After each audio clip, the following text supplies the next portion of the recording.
Good morning and welcome back to another edition of Gary's Movie Emporium. It's October 6th, it's a Tuesday.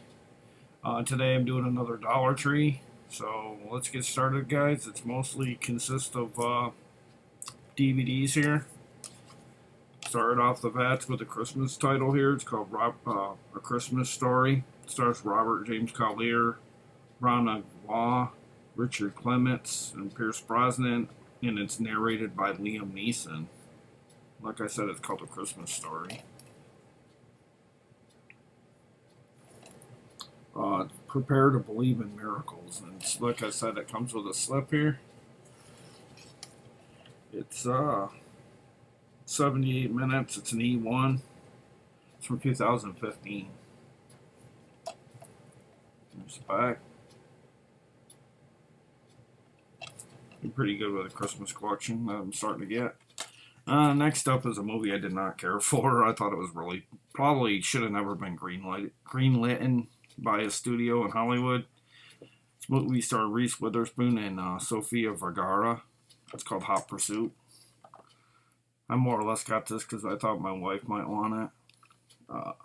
Armed and Sort of Dangerous. 2015. It's PG-13. Running time is 87 minutes. That's Hot Pursuit. Like I said, I did not care for this movie. I just thought the humor was just like kind of cringy at best. And then I was really happy to get this. I think I seen Cool Duder get this in his video. It's called Nightblade. Live by the pole, die by the blade. This is an E1 as well, 87 minutes. It's considered an action film. It also has Todd Bridges in it from Different Strokes. Played Willis in the TV show Different Strokes. Played Arnold's older brother. It's from 2016. After the tragic death of his wife and daughter, Detective Andy Rotelli leaves the force and moves to Nashville to help run the strip club belonging to his old high school friend Nikki. Andy's hopes of burying the past and starting a new life come to a halt when a series of Jack the Ripper style attacks on their club dancers began. Each attack more brutal than the one before. With very little help from the police, Andy and Nikki decide they must find this demented killer before he gets to someone they love. The whole idea with this strip club and stuff kind of reminds me of that one episode that Dexter did where, I don't know, it was something to do with a strip club. It just kind of has that look to it, kind of like that, like a Dexter look to it, maybe. I don't know. Maybe it might not be anything like that, but still, I think, his killing, need for killing is not where Dexter's revenge was taking it out on people that were bad, and he knew they were bad. But if it's anything like Dexter, it should be a good watch. So this is Nightblade. If I didn't say what year it is, it's from 2016, and it's 87 minutes. So I was pretty happy to get a kind of a slasher to go with my set there in my collection of slashers. Next up, I got another Christmas title. There's a lot of Christmas in this wave. And I had picked up two of these, and I was going to get them, and then I went to move, kind of shake the case a little to make sure it wasn't running free, and then the two Curious Georges that I got was running free, so I went to another store, and I was able to get this. It's called The Very Monkey Christmas. 58 minutes on this.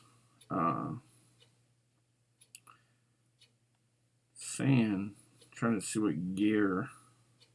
But to give you the year in case you want to look these up. This is saying 2016. I wouldn't doubt it. It don't look really overly old, but George and the man with the yellow hat are having I don't know, I can't read it because of the sticker. There's only one puzzle. Neither give the other for a present. The man is having trouble with his wish list, and George doesn't have a clue about what to get for the man who has everything. Will they be able to find the answers before Christmas morning? Completely harmless title here. Curious George, a Very Monkey Christmas. Like I said, it clocks in at under an hour. 2016. Then I got this. I don't think I ever got this. This is a kind of a documentary wildlife kind of title here. It's narrated by Russell Crowe. It was filmed for IMAX and giant screen theaters. It's called Turtle Odyssey, Bungie's Big Adventure. This is a shout factory as well. At least that's what it, in definition films. So that's why I grabbed it. I saw it was a shout. It's 2018. Special features interview with Dr. Ian Bell, a senior conservation officer.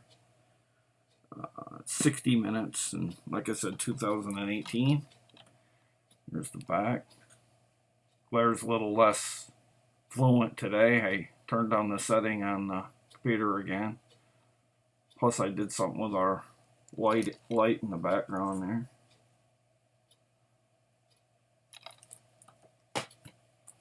Okay, then I got one of my favorite British shows going today.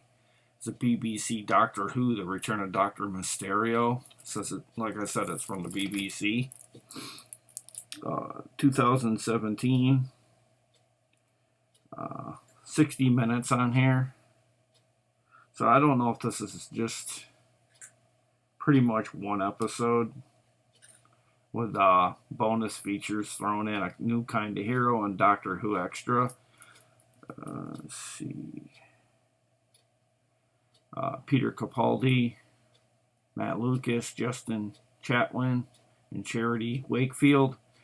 In The Return of Dr. Mysterio, the Doctor joins forces with the masked superhero for an epic New York adventure, with brain-swapping aliens poised to attack. The Doctor and Nordol link up with an investigative reporter and a mysterious figure known as the Ghost. Can the Doctor save Manhattan? And what will be revealed when we see behind the mask?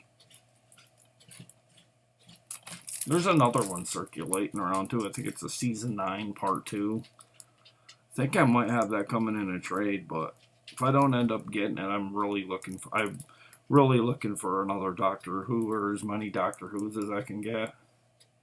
Big Doctor Who fan. Just I didn't watch them early on when they came out a few years back. I used to watch the old Doctor Who on PBS when it was on. Can't remember his name that played him, but he was the one that wore the scarf around his neck several times. He was always my favorite Doctor because I grew up watching him, and we had PBS and we didn't have many other channels. Next up, I have a movie here called Happy Happy. They're saying it's hilarious and incisive, and any reason not to be. Happy Happy. Winner of the World Cinema Jury Award at Sundance Film Festival, and it says it's a winning comedy for Variety. It's also a Magnolia Pictures release here. It's from 2010.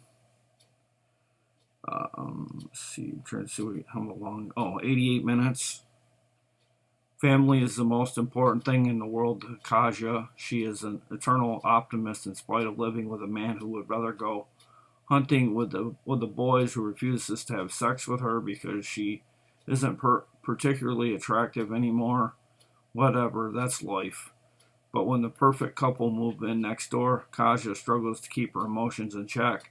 These new neighbors open a new world to Kaja with consequences for everyone involved. And when Christmas comes around, it becomes evident that nothing will ever be like before, even if Kaja tries her very best. I don't know if this movie's about cheating or what the heck it's about, but my wife got it. Special features, U.S. theatrical trailer, and international trailer. It's rated R, of course, for the subject matter, I'm guessing. Beguiling and hugely enjoyable, says Star Tribune.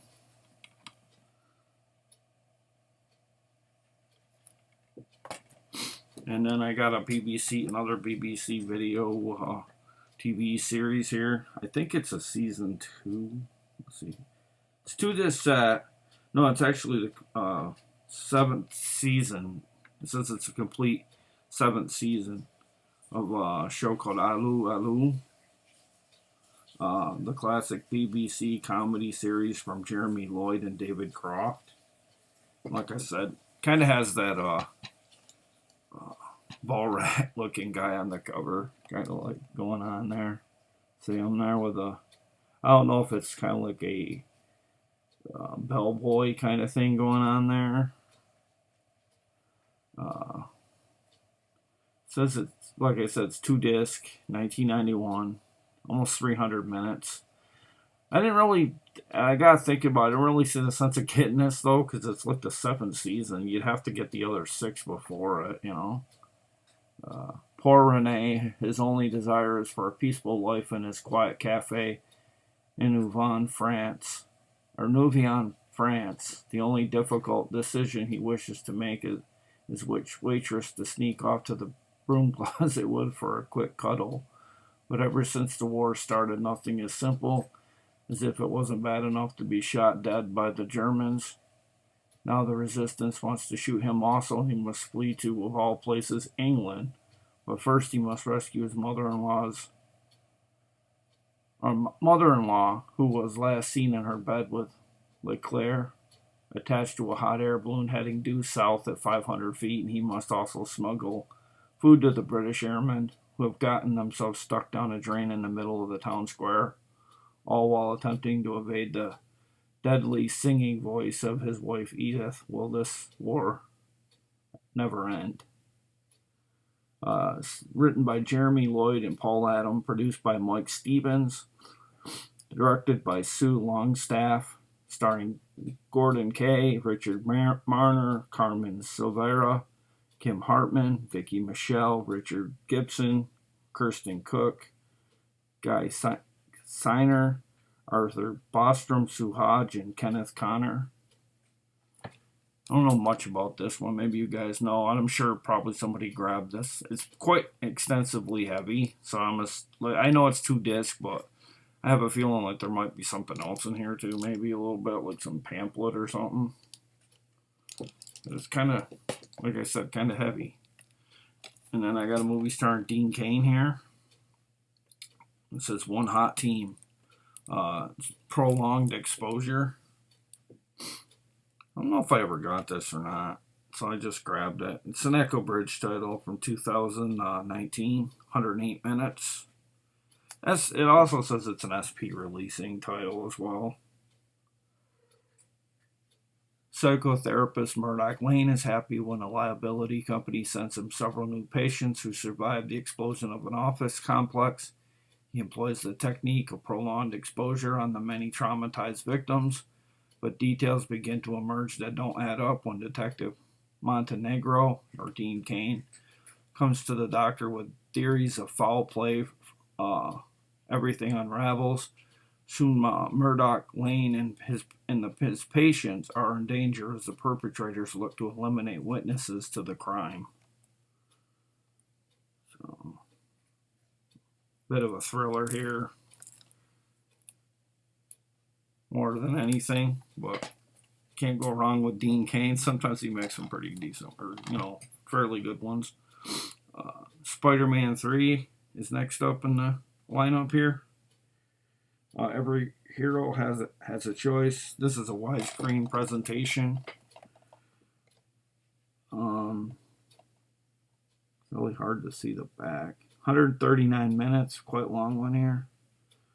When I saw this at the drive-in, this one did not mesh with me at all. Like, the first 2 Spider-Men were great, but this, I don't know, just when they had them like singing and walking down the street. I know what they were trying to go for, but to me, it's a terrible third part. I mean, you could do worse, but you could do a lot better than that. Considering, I believe Sam Raimi had a lot to do with this as well. I think he might have even directed this one as well.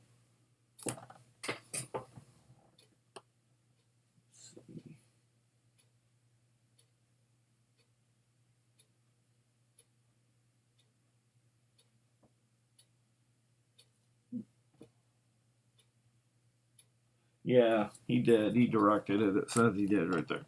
A lot of people had a problem with, well, I'm not going to say a particular character dying in this film, so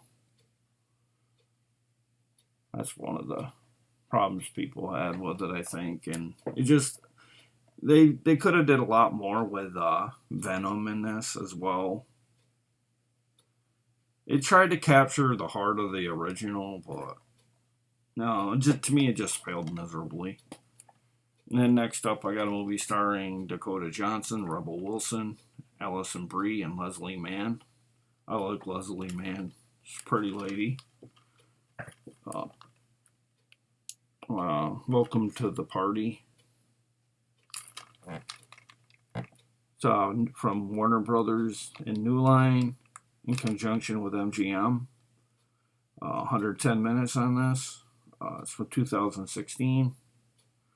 There's a right way to be single, a wrong way to be single. And then there's Alice. And Robin, Lucy, Meg, Tom, David. New York City is full of lonely hearts seeking the right match. But a love connection, a hookup, or of something in the middle, and somewhere between the teasing texts and one night stands, what these unmarrieds all have in common is the need to learn how to be single in a world filled with ever evolving definitions of love. Sleeping around in the city that never sleeps was never so much fun. It says it's a great pick for a girls' night out, according to Stephen Whitty of New York Daily News. Hilarious and heartfelt, says Mike Androsky from Entertainers.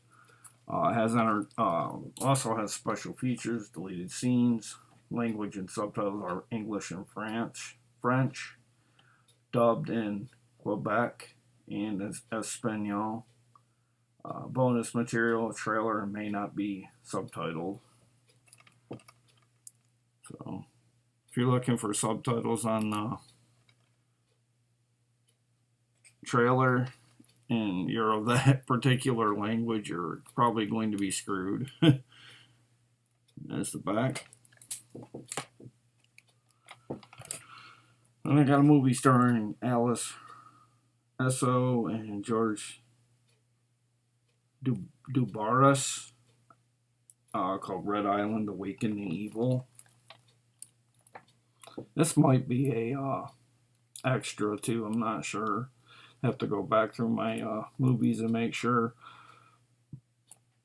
Could have swore I've shown it in past videos, maybe not. It's just, when you go to log them in and you're logging them in, you're like, oh wait, I already showed that. And I'm kind of like, no, that ain't the case, because I don't remember showing it. But yeah, you see these titles so much on the hunts.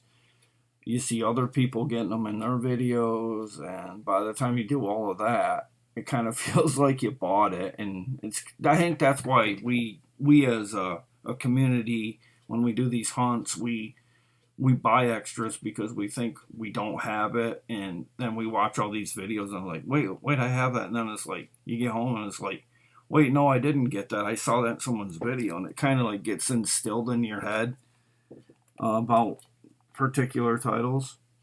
Hoping to repair a stale relationship. John, Hitman 101, When We Rise. These are the stuff DeBarris played in, the actor in this movie. Accompanies his archaeologist girlfriend Amy to a remote island to create ancient native artifacts, or to locate ancient. Yeah, they're going to make artifacts. They are intrigued by the discovery of archaic cave markings and long-lost sacred mask, but when the relic disappears, a series of strange occurrences leads them to the realization that a mythological creature has been unleashed and is hunting them down. Escaping the island is their only chance for survival. So this kind of sounds a little bit like, I think the actress was Gabrielle Anwar. It's kind of like the movie The Relic, except the only difference is this one takes place on like a Native American. I don't know if it's Native American, but ancient Native backdrop, whereas The Relic takes place in a museum and there's a creature running around killing people, and that's a good movie too. If you haven't ever seen The Relic, I always enjoyed that one. That's a guilty pleasure. Feature widescreen presentation is 2 by 39, 5.1 and 2.0 as well. It's approximately 86 minutes. Let's see, I'm trying to find a year for you guys. I think it says 2018, but that's Red Island. Sounds like it could be a really good thriller, like slash horror film. Like one of those movies that goes down as a thriller, but it could very easily pass for horror. I hate it when movies disguise themselves like they're ashamed to be horror. There's no reason to be ashamed of being a horror film, in my eyes. Horror films are great.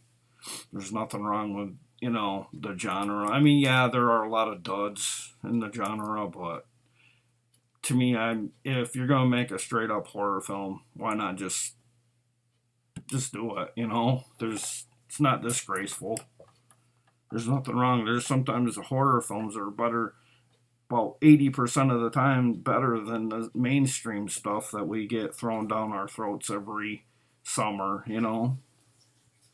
I'm just standing up for my horror. I just hate when people just like, well, it's a horror film, so has no quality, has no purpose. Got an HBO they're calling it a docudrama called My Flesh and Blood. It's a film by Jonathan Karsh. They gave it 4 stars from People Magazine. It was a winner of 2 Sundance Film Festival awards.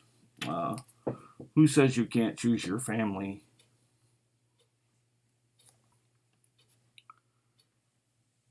Has a slew of features on the disc here physically.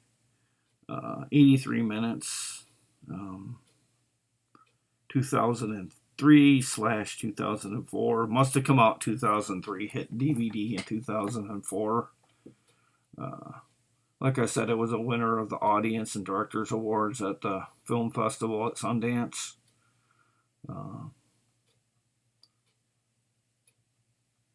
Really don't want to read all of that, but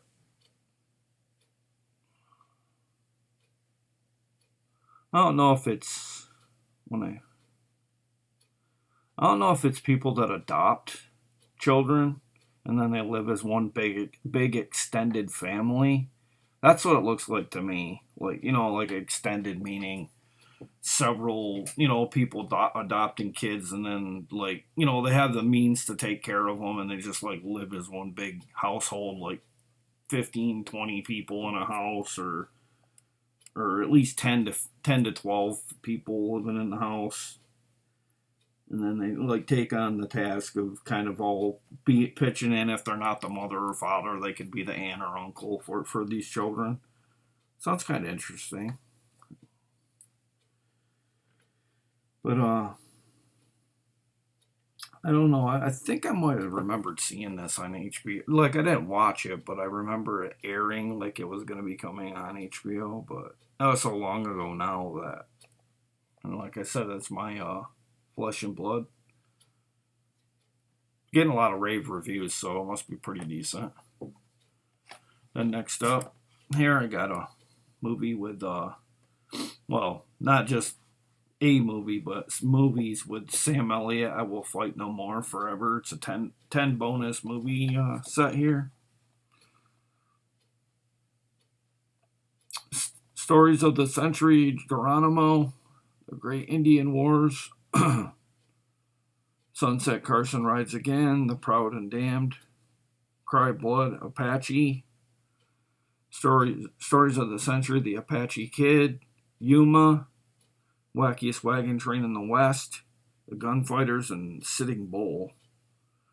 George Kennedy, Bob Denver. Bob Denver's in the Wackiest Train in the West. That ought to be funny. That was directed by Jack Arnold and Earl Bellamy. Clint Walker is in Yuma.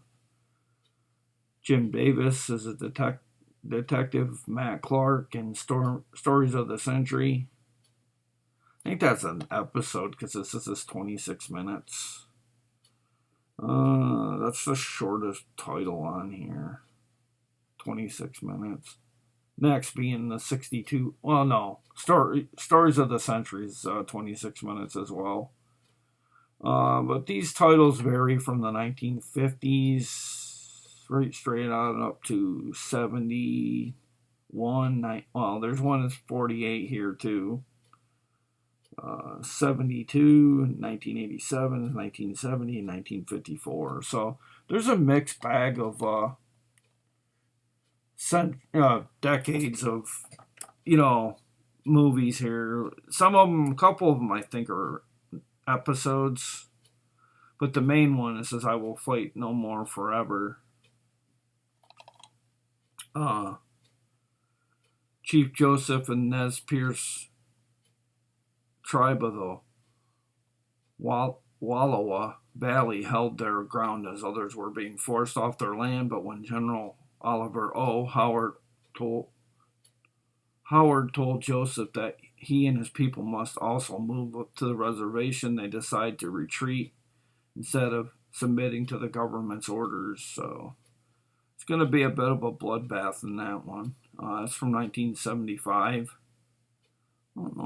I don't know if Sam Elliott's in any of these. It doesn't really say he's in any of these that I can see. I'm not, unless he's in this main one and he has like a small cameo, I suppose. I don't really see anything. Oh, well, it does say he stars in it, but doesn't really play him up as it does say he does play in it, but from what I see, there's only one Sam Elliott film in this.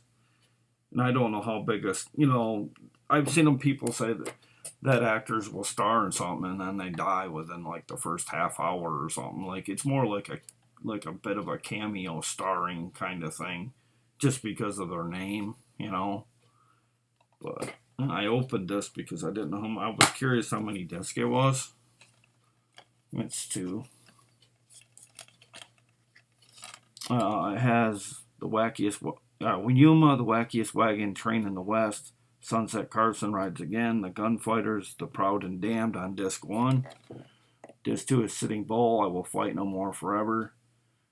Cry Blood, Apache, The Great Indian Wars, Stories of the Century, Geronimo, and the Stories of the Century of the Apache Kid is on disc 2. And this is disc 2 over here.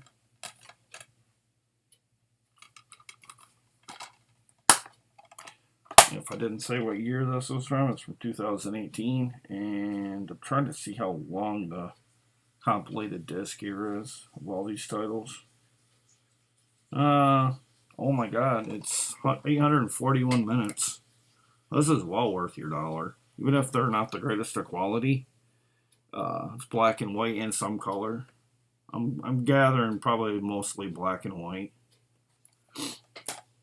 And then next up I got a Wild Eye here. I think I might have got this sent to me from them as well to review. I might be mistaken. Some of these movies I've gotten in the Dollar Tree hauls, I get them mixed up if I got them sent to me sometimes. This movie from 2018. Let's see. Bonus features commentary with director Andrew P. Jones and Casper Van Dien, making of documentary FX, video, and trailers.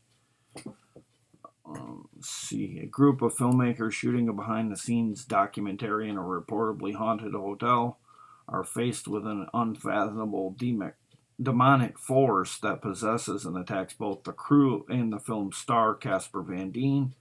Will the film's director be able to escape with the paranormal proof he has captured, or will he succumb to the hellish plans of the demon who has surfaced and paid the ultimate price? That's Darkness Reigns. Stars Casper Van Dien, Zachary Moran, and Lenaro Washington. Be careful what you wish for. Kind of has that old castle look to it on the front. There. Kind of like one of them old British fancy houses that kind of sets out by itself. It's got like a history of like paranormal stuff going on. Uh, like I said, this is Darkness Reigns. Let's see, we got three more, and the last three are Blu-rays here. Stars Andrea Riseborough, Clive Owen, and Gillian Anderson from X-Files. Shadow Dancer, a film by Academy Award winner James Marsh. Gripping and impeccably crafted, compelling performances, says Pace Magazine. This is a Magnolia home entertainment release from 2012. 102 minutes. It's a spy thriller is what it is, guys. An intelligently crafted crowd pleaser. Like I said, it's well acted and gripping throughout. If anybody knows anything about this, feel free to leave comments. I've seen a number of Clive Owen films, but I can't ever recall me ever, seeing this anywhere other than in the Dollar Tree halls. But it is a spy thriller, so if you're into that, you might want to grab it. Might be alright. Mostly grabbed it because I had Clive Owen. I didn't see it had Gillian Anderson. But I mostly grabbed it because I had Clive Owen. I like a number of his films. And it was a Blu-ray. And I didn't have many Blu-rays in this haul. After a while I didn't. At first I did, and then that kind of went by the wayside. And then I got CBGB. And I watched the trailer, and it stands for Country, Bluegrass, Blues.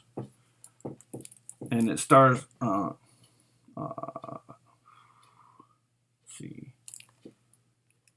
Alan Rickman. I think that's his name. He's no longer with us. I feel bad if I don't got his name right. Let's see. Yeah, Alan Rickman. I thought that's what it was. He stars as a legendary New York City club owner, Hilly Crystal, who I don't know if that's trying to be a knock on Billy Crystal, who during the 70s wanted to create a venue for country, bluegrass, and blue music. Thus the name CBGB. When those acts become difficult to book, he shifted the club's focus to local bands playing original music, launching the careers of Patti Smith, Blondie, the Talking Heads, and the Ramones, helping to define New York's punk scene and change the face of music. Directed by Randall Miller and featuring an all-star cast including Malin Ackerman, Ashley Greene, Rupert Grant, John Galecki, and Justin Bartha. CBGB is a funny, inspiring, and totally true story of a remarkable man with a very unique place in music history, says Pete Hammond from Movie Line. I almost didn't get it because it kind of has that, I'm trying to be mean, but it kind of has that Woodstock look to it. And I don't know, I'm not overly big on that era. I know it was a huge event and everything, but I'm drug free, and I don't know. I get kind of like scared of people that get on drugs. Like it's scary. Like I've had cousin that has battled demons of dealing with alcohol and drugs, and it's just really scary seeing how they're downward spiraling down to becoming like flirting with death, and it's just I get scared when I see people hooked on drugs. And in fact, I had went to a Dollar Tree just recently, and we were outside a Dollar Tree, and these couple guys came up out of they must live on the streets, or not very good living, and they're like, they were like twitching, and they kept asking me if I had spare change, and Angie, or my wife Angie, she goes, well, I've seen this where I've worked before. There are people that need drugs and they need their fix, and they're coming up to you asking for money, not for food, but for to get their fix because they need money to get it, and it's just really sad. And I seen one of them like going through an empty bag looking for change or whatever, anything of value, so they could get money for it. And this was like, I never really realized the city I went to was that hard up for people. You know, I think what it is like mind blowing to think there's people in the United States that are struggling like that. But let's get back to the movie here, and this has special features, deleted scenes, outtakes, commentary by the filmmakers. Now I see why Cool Duder says there's a lot of people out there that'll come up to him sometimes or like do weird things, and he kind of goes the other way. I can see why he, like weird things go on these Dollar Tree hunts. Like I wish I could almost get it on camera, like sometime like I take my phone and film some of it, because it would be it'd be kind of entertaining and scary at the same time, because it's kind of like realistic. It's real life kind of stuff. It's kind of sad and funny at the same time, And this is from Exhilarator Media from 2013. I'm trying to find the length of it for you. 103 minutes on the CBGB. Looks pretty good though. It sounds interesting. And then finally, got a Christmas title here called The Golden Christmas, A Tale of Puppy Love. And it's got one of them scan bar things on the cover. I have no idea why. Maybe someone out there would know. It's 2.0, 89 minutes from 2012. After a magical summer together, a 9-year-old boy whispers his heart's desire into the ear of his best friend with a loyal golden retriever by their side. The boy and girl bury a time capsule of keepsakes, then they go their separate ways. Years later, looking for a fresh start, a man and woman each return to the place they felt most at home as a child, but a comedic case of mistaken identity has them competing for the same childhood memories, and crazy Christmas escapades ensue. For the sake of their happiness, they must discover their common past before they turn each other's lives completely upside down. Can a golden dog lead them home? So, this has a pretty decent length. Like I said, 89 minutes. It's a Mar Vista Entertainment. Presents a Maple Eye film production. Stars Andrea Roth, Nicholas Brendan, Bruce Davidson's in this. Lisa Donovan and Jason London, and Allie Mills. Should know that name. I don't know why I do, but I should. John Merlowski did the photography. Music was done by Lawrence Schrag. Trying to see who directed it, though. Oh, it's directed by John Merlowski. And that's A Golden Christmas, and that's it for my haul. And I got one special little thing to end it, to kick off the end here. I've been meaning to show it. It's probably set over on my end table for over a month now, and I was going to show it. And while I was doing it out and about, doing the Dollar Tree haul there, we stopped back to, I don't know if it's Dollar General or Big Lots. I can't remember. I want to say Dollar General. And we got our hands on this lunch pail. Has special features. Demi Lovato meets Smurfette, Lost Village dance-alongs, Smurfify Your Nails, Kids at Heart, Smurfs, The Lost Village, Megan Trainor, Baker Smurf's Mini Kitchen, Draw Your Favorite Smurfs, and more. Has a sneak peek at the Emoji Movie. In this, it includes, like I said, the lunchbox there for 2017. I'm not sure what. Oh, okay. It does contain the Blu-ray. Okay, I thought maybe it did because of all the features. DVDs don't tend to carry as many features. Although there are some DVDs out there that do pretty, a lot of bang for your buck kind of features, but per se, that's what's good about Blu-ray, is they have a lot of features that don't make the cut on a DVD. This was from Columbia Pictures. And we all know what the Smurfs is about, but I think we paid $8 for this. It's probably easily could go for close to 20 or 25 on eBay, I'm assuming, with the price gouging that's going on. I'm just going to say, if anybody out there decides to open this and they have children that are under 3, don't let them get anywhere near this, because it's a choking hazard, and I don't want anybody to watch my video with children and then have them, oh, that looks cute, let's get that for our kids, and then they open it, and I'd feel really bad if something happened, someone choked on something that I was displaying, because I'm trying to prevent that by saying don't let your kid, because it even says it right there, do not let them, because of small parts. But the entire family will love this movie, says Sean Edwards of Fox TV. This does have Blu-ray plus, I don't know if it's a digital code or a physical digital disc, or, well, I don't know. Doesn't really say for sure. I don't know if this is, yeah, I guess this must be just Smurfs: The Lost Village, but I like this one. I thought this one was like really, I think it honestly might be my favorite Smurfs movie. I thought it was the most complete. And the story was phenomenal on this one. They did a really good job reinventing them after the kind of lackluster box office of the second one.